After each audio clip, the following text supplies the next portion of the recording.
everyone, and welcome to yet another episode of Witches and Wine. We are live. Woohoo!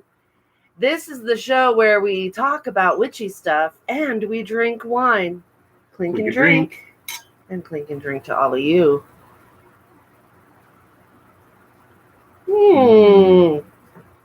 Yummy! Welcome, viewers. I'm your hostess with the mostest, Lola Stardust. And before we get started, I need to do the disclaimer. This show is called Witches and Wine. We partake in wine. And sometimes wine makes us very personable and jolly. And we have had complaints in the past that we just get wasted and can hardly do our job. Our job is to be witches and wine on this show. So if you do not like the mirth that we have when we praise Dionysus, then we have this awesome thing you can do. You see that X in the corner of your screen? All you gotta do is click it and we disappear like magic. All right, so before we start, I would like to turn this over to my partner in crime, not my dog, my best friend, my husband, my high priest, Silenus Stardust. Tell us about the wine this evening. Well, thank you, honey. I'd be happy to. Tonight, we decided to open a bottle of bubbly. Bubbly. We did another cava from Spain. We drink cavas pretty regularly. This is Conde de Corral's Blanc de Blanc Brut. Blanc de Blanc. Blanc de Blanc means only white grapes being used, no red grapes. It sounds like a new wave song. It totally does. Blanc de Blanc, Chablis, Chablis. Oh, I don't know. Okay, we can stop that. I'll stop. And like most cavas, really nice apple and citrus notes. Dry, which is very much the style of Spanish sparkling wines. On the inexpensive side, typically 10 to 12 bucks. So a nice everyday drinker. Really tight bubble structure. It fades away quickly. Mm-hmm. Yeah. There it goes. Yep, and it's gone. So we'll go ahead and get back to our regular scheduled program now. And the mocking can finish. Okay. Thank you, Silenus. I love you. I love your wine knowledge. What would I do without you? I would be sober. So tonight's topic, I want to tell you where I got the idea. I helped produce a radio show for the Archpriestess of ATC, Bella Donellivo. It's called Candid Chats with Bella. It's on Wednesdays on thecauldron.net at 6 o'clock Pacific Pacific Standard Time. And we just recorded a guest last week who Michael York. He's a theologian and theologian, whatever. He's a theologian, just amazing guy. And we started talking about theology because that's what he is, has a PhD in it and everything.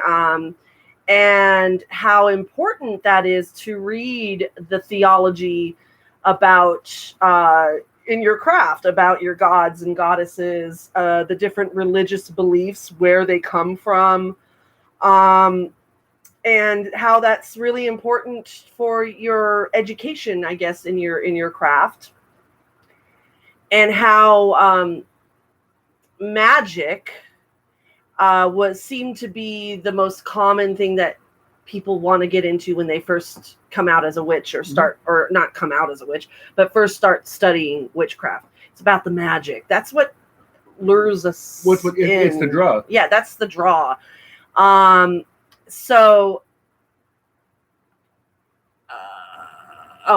I saw something flash and I thought I was getting a message somewhere. You guys can talk in the chat and let us know you're here too. The all two viewers that we have. So we're talking about basically what's more important in your studies, theology or theological concepts or magical concepts. And there's no wrong or right answer. And I had put that out on hi, it's our coven sister. Hello, Madhouse.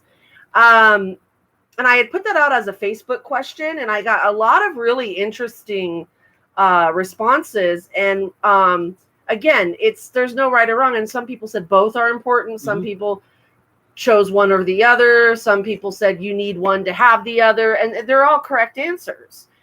But I know for me, I've always loved religion anyways. I love the idea of different religions. I love the idea of people worshiping and where that comes from. Where did they come up with their gods? Where did they come up with those stories? So I was always drawn to it for the religious, the theological aspect. When I first started, I'm not going to lie, obviously the magic and everything, but there is a right one. Yes. Yes, my answer is the correct answer. I agree. Don't tell him that. So, but the magic, of course, it lures us in. And what I found is that when people were first getting into it, maybe younger, it was all about the magic. And then as they've gotten older, and this is coming from just experience and the answers I got on Facebook, as people got older, the theology aspect became very, very important. Well, it seems like, at first you're drawn to magic because it's new, it's fantastical, you get to see yourself changing things. And that's really, really cool. Yeah. Well, after you've been doing it for a while, it doesn't lose its luster, but you're looking for something more.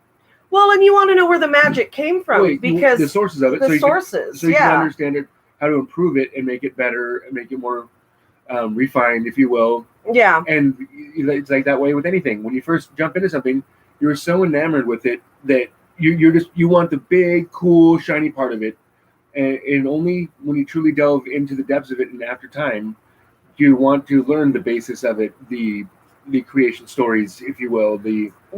Your basis is so you understand things in a more full sense instead of being the happy-go-lucky. Well, and also for me, the theology of the craft is also, I think it's important to know other religions and know other belief systems, because it's that comparative spirituality, comparative religion course that you take or that you study. Some people study it or their whole lives. And I'm fascinated with that, where you can do the comparison. Hi, Luna. There's Luna. She seems to always pop up when we're doing this. She's like Cupid was. Cupid was, yeah. Woo! There she goes. That's our kitty, Luna. So I find I'm always fascinated by different religions, and I love theology. I think that there's a part of me that still wants to go back to school and like get some sort of your master's or something in theology. Because it just fascinates me. Everything, even the Bible. I've read the Bible several times. I've read the Quran and the Torah, and I've read all that stuff that just, it doesn't necessarily mean I agree with all of it, but at least you have the knowledge of it. So you can compare, find the similarities, find the differences, and try to understand why the differences have manifested through those different faiths, because those are all Abrahamic. Yes, and they are very Abrahamic, and but I still appreciate what their stories and their myths, even though we did talk about the myths of the Bible, because to me the Bible's just like is a mythology. And what is some may not have traveled across the room. Somewhat. I don't know what that means. I don't know. Our cat? I'm sorry. That's what she said. Look! Books. Books. Okay. Look at that. We've got Coven brother and Coven sister here. But yeah, there's hello, Nessa. So the thing about, and this is not for everyone because we're Wiccan, so Wicca is a religion, and so there's a religious feel to it. But there's a lot of witches out there that they're not Wiccan and they're not religious, and they do it their way, and the whole theology and that doesn't mean it's not that important.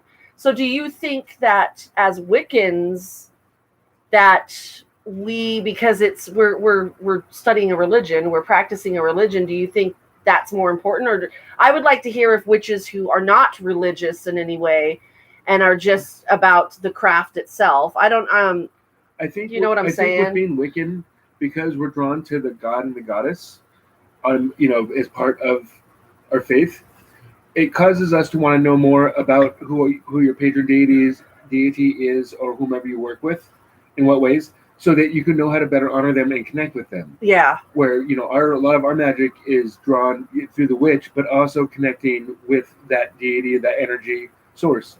Where others who don't do the religious aspect of it, they draw upon the earth around them, nature, and which we do too, obviously. But that's you'll hear people say, "I'm not Wiccan, but I'm a witch," and that's very true. It's valid. It's because not all witches are Wiccan. Doesn't have to be religious. No, there's people who are spiritual, not religious. Mm-hmm. I happen to be spiritual and religious, but to me, as I've gotten older, the stories of theology and the comparison of the different types of beliefs and the study of how people worshipped has become far more important. I don't know if I'd say important. It's more interesting. It's more interesting. Once again, you've done magic for long enough now that, yes, you're learning new stuff and you're getting new experiences, but you want to know more about where does this come from, why do we do this, and you go down rabbit holes. Yes, and you learn all sorts of new. Because I'm reading the stuff I read is not always pagan, and it's not. I study, like, I'm reading a book on the Black Madonna right now, which is very Christian, but it's kind of like the same of Our Lady of Guadalupe and those that the very Catholic saints and the how they worship their female saints, which is pretty much goddess worship, but they don't call it that. So, but that monotheism stuff. Yes, they're it's very different. They won't call it goddess worship. They make a big difference between the saints and the Mother Mary, But in my eyes, the Virgin Mary is a goddess. Your veneration. Yes, and so I'm reading that, and but it's so funny because it's talking about a lot of Catholicism and a lot of that belief. But then it starts to dive into how the Black Madonna is a dark goddess in some cultures. Mm-hmm. And so that's right up my alley because that's what I work with is mostly dark goddesses. So there's a connection with all of them. There's some people that I knew some witches that would say they would just poo-poo on Christianity to the point where we weren't even like, if I was even caught quoting of the Bible or reading something then I wasn't a real witch. And how could you be doing that? Because I was initiated into Wicca and I need to leave all of that Christian bullshit behind. Well, to me, it's all connected. It's not bullshit to the people who believe in that. And we have to learn to honor and respect everybody's beliefs, because isn't that what we want? Yep. We can't judge others' faiths and practices if we want to be accepted. It's because we don't necessarily practice that or agree with it doesn't belittle how their connection with it is.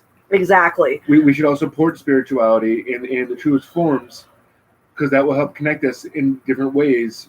Where we've had Bella on here talking about when she goes to Parliament of World Religions and how people from all different faiths, the true masters and practitioners and leaders, how they're all striving for pretty much the same thing. A connection with their greater power and improving the world through it. As Nessa says, truth in all faiths. Mm-hmm. And I think that's beautiful. We have a couple friends that are Christian, mm-hmm. and they respect completely what we do, and we respect their faith. But I have a friend who's Christian, and she has had the worst, I'd say, 3 years medically. Her health, just a lot of issues are going on. And I'm telling you, she never once lost her faith. Nope. Never once. And that to me was awesome. The most beautiful thing. Mm-hmm. I'm like, my God, that's just amazing. And I respect her for that, and she knows that I'm not Christian. I don't worship the one God. We view the many faces of gods and goddesses. So, and she has complete respect for that, and we get along, and we're very close, and we can talk very openly about our beliefs, and we end up always finding common ground, and that's how it should be. Yep. That's how it should be. I know we're supposed to be talking about theological versus magical, but this is theological, Yep. and this is why theological is important for me at this level in my practice, is because I'm in clergy for, Wiccan clergy. Terry Riley of the ATC Southern Delta Church of the Ozark, Southern Delta Church. Southern Baptist. No, Southern Delta Church of Wicca. Church of Wicca, yeah. And they're an ATC affiliate, and let love be the whole of the law. Absolutely, yes, that's what that means. Yep. And we forget that. We forget that as witches sometimes because we get so caught up in us versus them. And it's not us versus them. If we want any kind of peace and harmony and acceptance, we got to walk the walk, talk the talk. We got to show that, hey, we are open to all. But Terry Riley's church, they're eclectic, but they're witches. Mm-hmm. But they're open to all. They have a food pantry that's open to that. Christians have come back because they're in the South.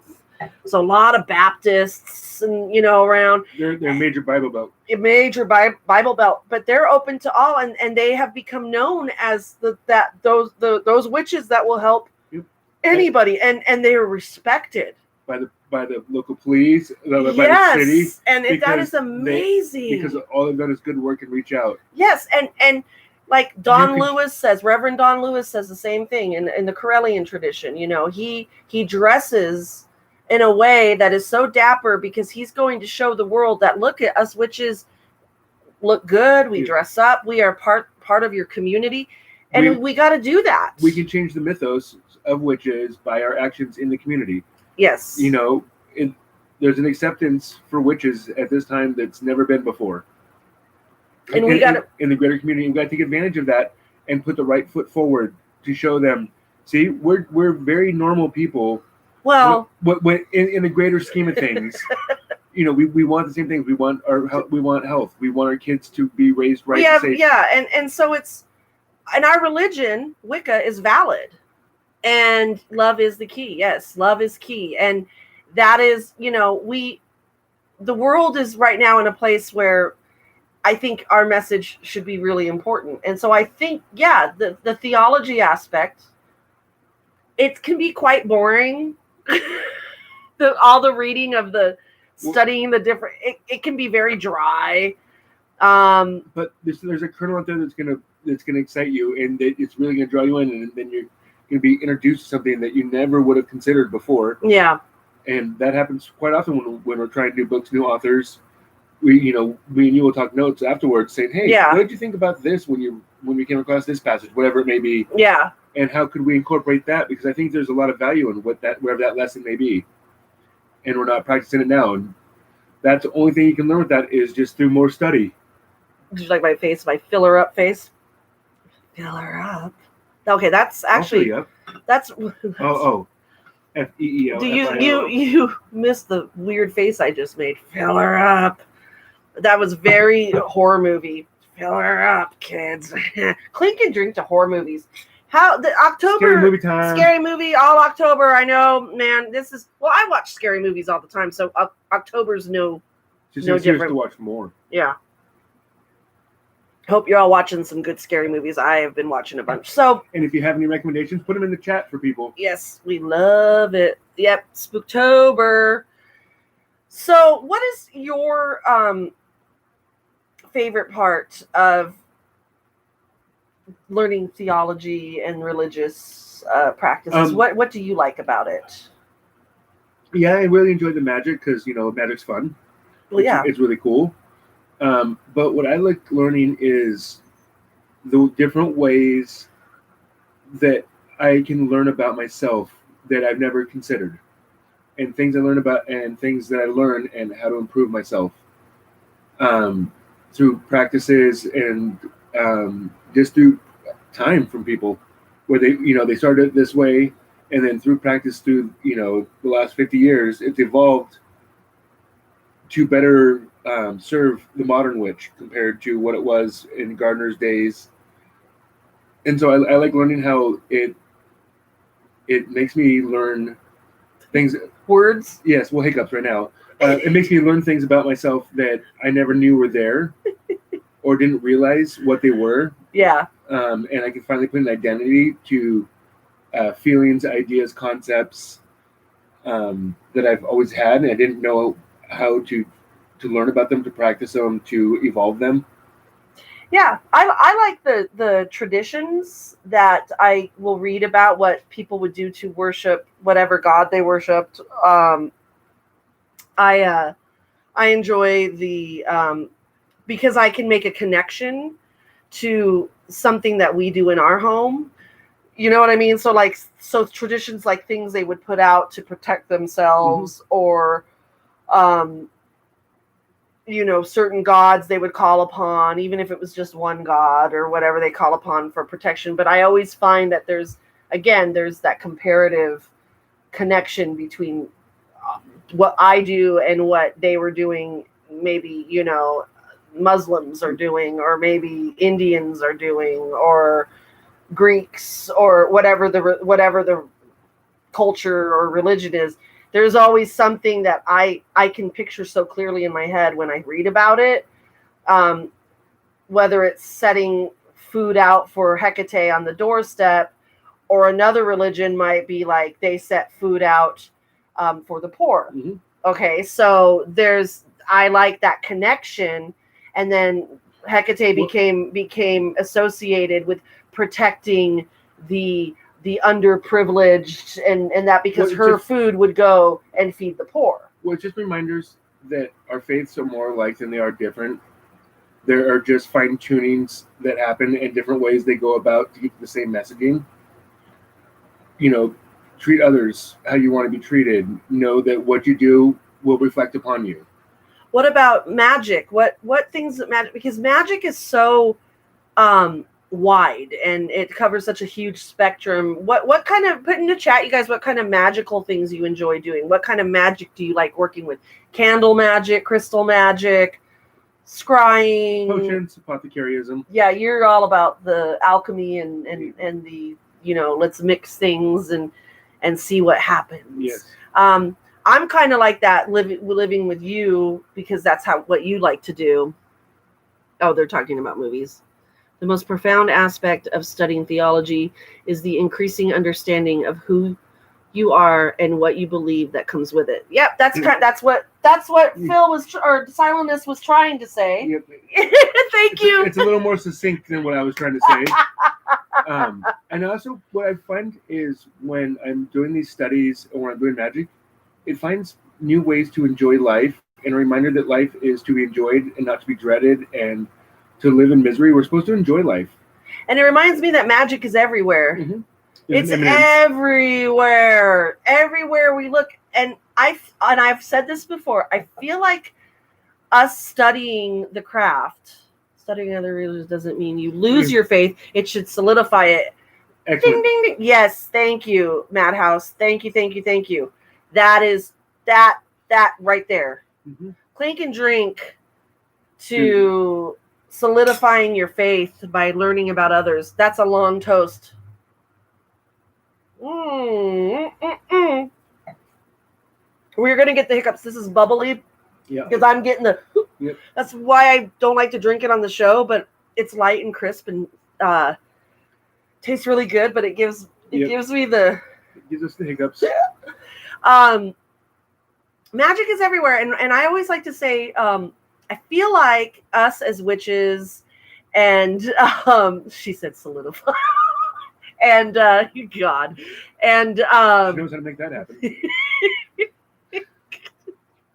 So for those of you so we got Derek Pope in the chat and Madhouse. They're married. They're in our coven, and there's a lot of little wink and little inside jokes. He got the look. I bet he did. That look. It's like, That's not the look. The look I just gave you, that's the look. Like, stop. The wife look, I call it. It's the wife look. Every husband or man in a relationship has gotten that look. It's that look. And you know that you've done right. So, the thing I like about our craft and what we do is that I feel like we have something special that maybe others don't, and that is that we can see the magic around us. We can see the magic in the sunrise and the sunset. We see and feel the magic in the moon. But we're allowed to look for it. We're allowed to explore instead of being told no. Yes, and we look for it, and that's why we see it. I mean, every night we have the moon. The moon is one of our biggest magical sources. Don't go and talk about her. And we're lucky to have that. We're lucky that all we got to do is step outside and look up to the sky and look at the stars and the moon. So to me, that's all magical. I know witches that do powerful magic, and I have manifested some powerful things in my life, and I have done some powerful magic, but that's not what it's about for me. It's about being surrounded by it and creating almost a surreal magical world around me. And I feel lucky that I can do that. Well, and there's a feeling you get when you create magic, and there's also a greater feeling you get when you help create magic with others. Yeah. Because you get to see the joy and the enjoyment of the results of the magic through other people's faces and reactions as well. Yes. Which is just as rewarding as what you get to personally feel. Absolutely. The rewards are there, and it's just by being able to identify when you can experience it and see it, and maybe others can't. And when someone says they don't believe in magic, that to me, that's the equivalent to Christians telling other Christians, or someone telling a Christian, I don't believe in God, I don't believe in prayer. Because I don't care who you are. Magic equals prayer. Prayer is a spell, basically. When you're sending a prayer out, you're sending intent. That's what we learn. So when people say it, well, witches shouldn't say I'll pray for you. Why? I'll tell my Christian friends I'm praying for you. Good energy is good energy. Yeah. If it's coming from a good place and it's with good intent, it can't be harmful. Yeah. So we should all be trying to send out positive energy towards those around us, even those we don't agree with, because if they're in a better place, then they can be happier, which improves their mood, and they're not going to be casting out so much negativity, and it's a compounding effect. Well, and I also think that magic is also about showing what you truly have in yourself, and that butterfly effect that you cause even as ourselves, because when we have negative energy, to me, that negative energy is very powerful and can change the course of your life or someone else's. That's powerful magic. Negativity is just a form of magic, just like positivity. Look at that, negative and positive. It's like electricity. Polarity. And, it's so sometimes an intentional shift in perspective is the most powerful magic in the world. Oh, yeah. When I can help others manifest such a shift, that is my favorite. Absolutely. Yeah, I love that. Excellent way of putting it. Yeah.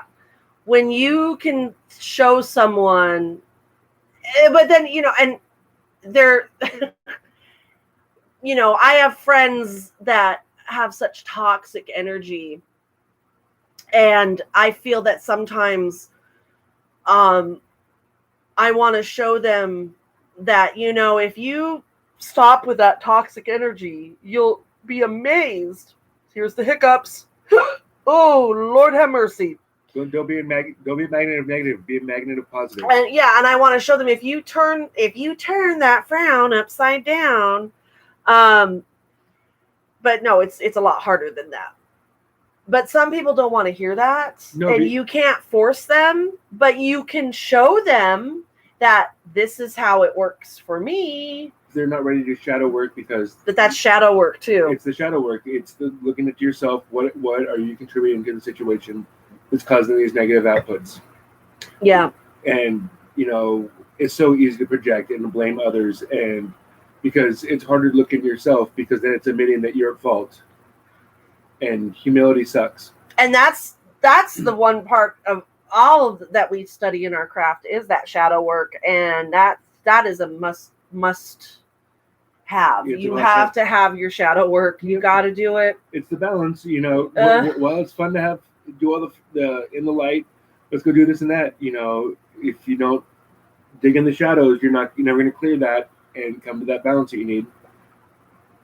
Has anyone in our chat read any good books on theological studies? Because I'm always looking. It's the Tao of Pooh in that whole series. Oh, the Tao of Pooh. Oh my God, Taoism is that was one of the first. I know it's a religion, but it's more of a philosophy. Yeah, it's more of a philosophical religious belief. But Taoism was actually, I almost became a Taoist before I became a witch. Taoism really appealed to me, but there were certain aspects of it that I felt there still has to be an acceptance, not an acceptance, but there still has to be some work on our inner harmonizing within our inner selves, that Taoism just kind of glossed over, I think. A World Full of Gods by John Michael Greer was a decent book on polytheist theology. Oh, A World Full of Gods. You can text that to me, Derek, or put it in our Coven chat, because I'm always looking for good books. But yeah, Taoism, the Tao of Pooh, I highly recommend. And there's the Tao of all of the Ching of Tigger, Ching of Tigger. Yeah. I can't. I read them in my 20s, and my 20s were a blur, so I don't remember a lot.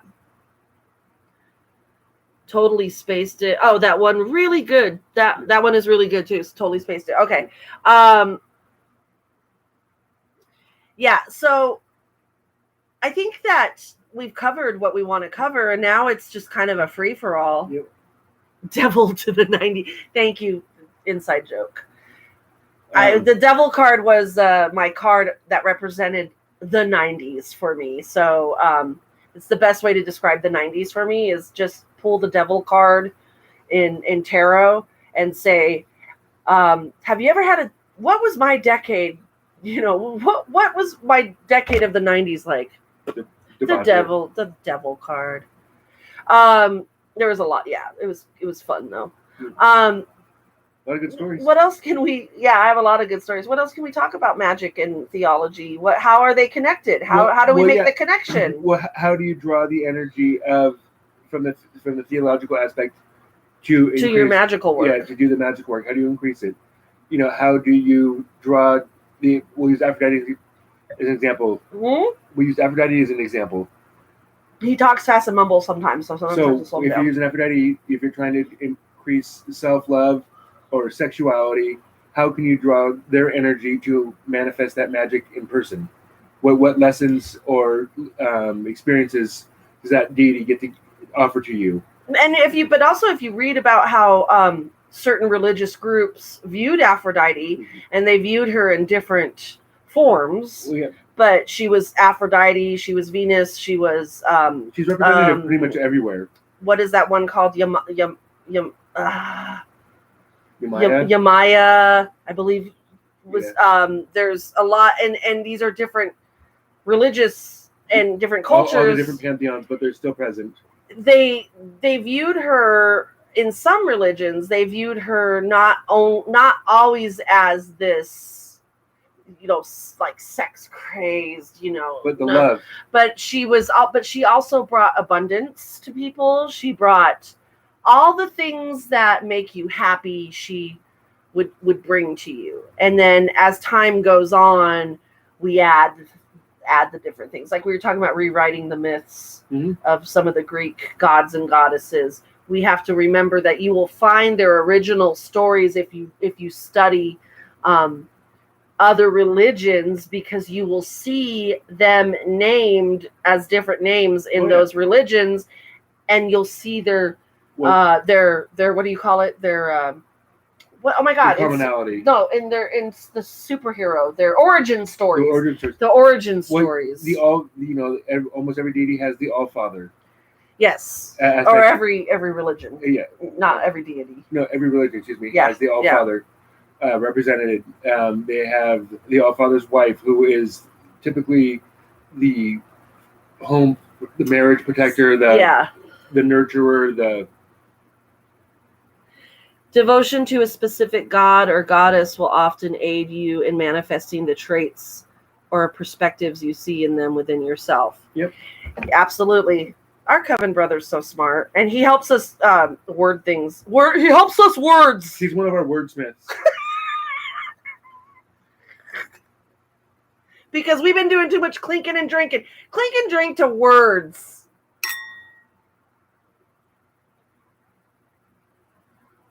Words, they're important.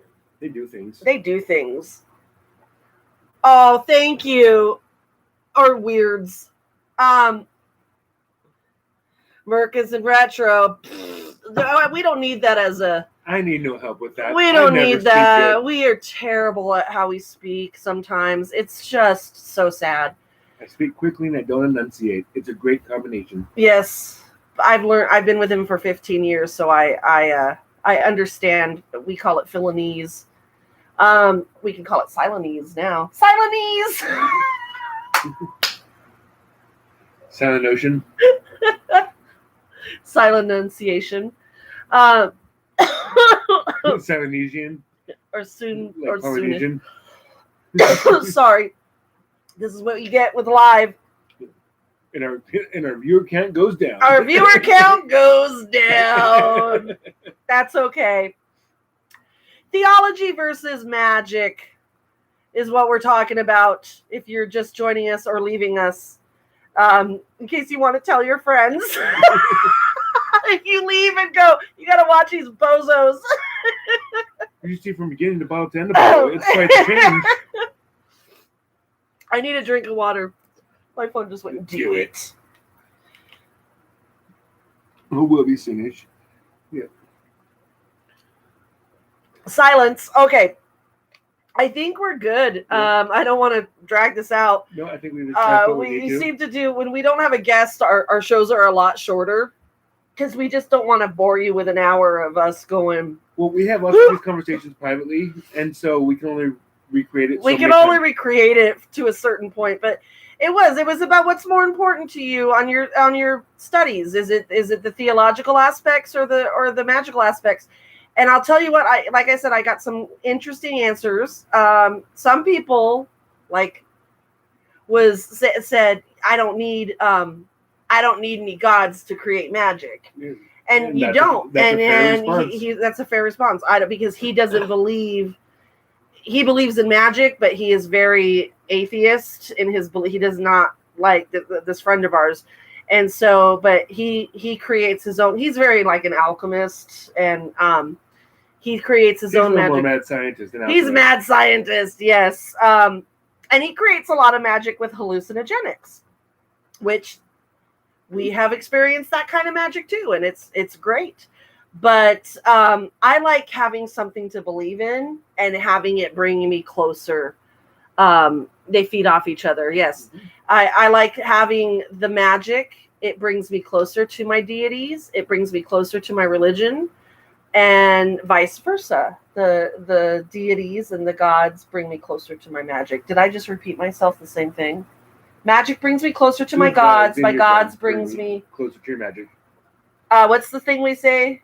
May the gods preserve the craft as the craft preserves the gods. They go hand in hand with each other. And that's really what it's about. There is no wrong or right. This was just about what right now are you finding more interesting, more important. And it's going to vary. And it's going to vary because right now it's theological studies for me. And who knows, in 10 years, I might be all about the magic again. Or you have the balance.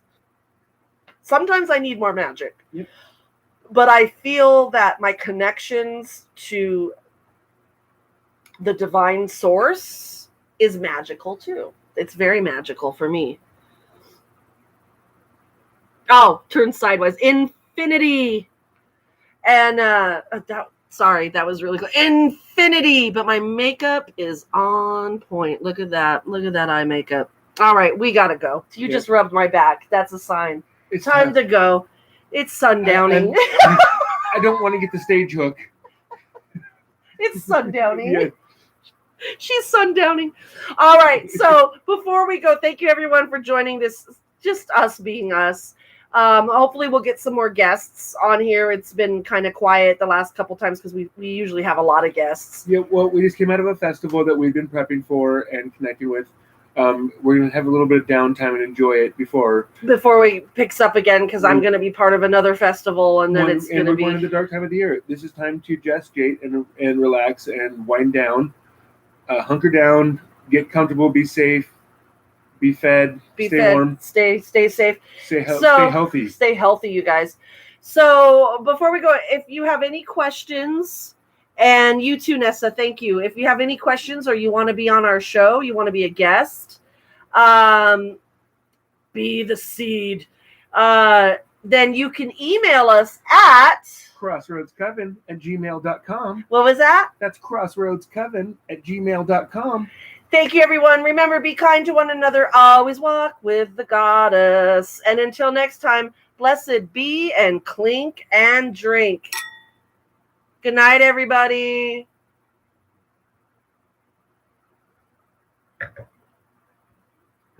Show, and end. Sorry. Show, and end. That's right. That was